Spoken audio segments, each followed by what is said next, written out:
right near that intersection. Why don't we go there? So what a great idea. So we did. We drove the car there. We parked it. And we just saw the stream. And then we walked over the stream. And we're about to go. We're going to follow the stream up to where it begins, right? And Jen slips on the rocks.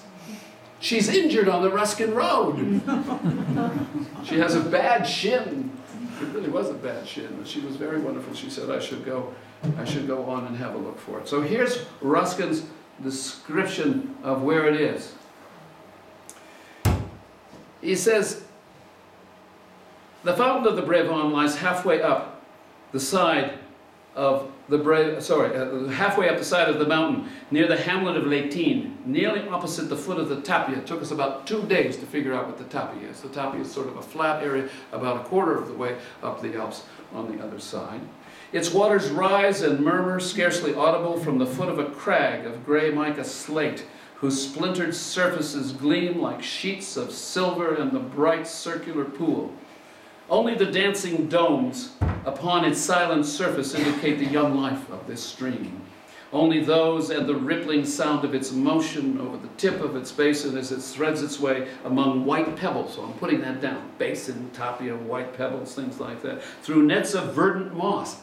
Verdant moss, we're looking for that. It winds glittering down the valley through a grove of birch and alder.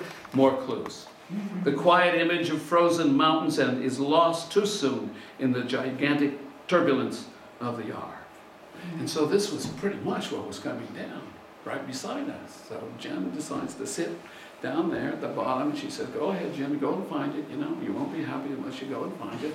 So she lets me go, and I start following up the stream, and then it breaks off, and there's one fording that's actually been made by people, and then it goes along, and then it goes up another side, and there's no fording, so I have to leap over the stones, and I go up, and then it turns into verdant moss, and the river, it's not a river, it's maybe that wide, and it's coming down, roaring down the mountain on the verdant moss, and it's so beautiful, and it's wonderful, and the sound, and we got it, and I follow it, and then it takes another curve up the hill, and then they've now dug a passageway for it under a road, so I go up over the road, and I find some other tourists coming down who had better English than I had French, and I said, what happens up the road here? And they said, no, there's nothing up there. And I said, no, it's got to be up there. So I keep following, I go into the woods, and I follow it up further, and maybe a half hour later, I followed this thing through branches and brambles. I want to see where this thing comes out of the mountain that Ruskin talks about.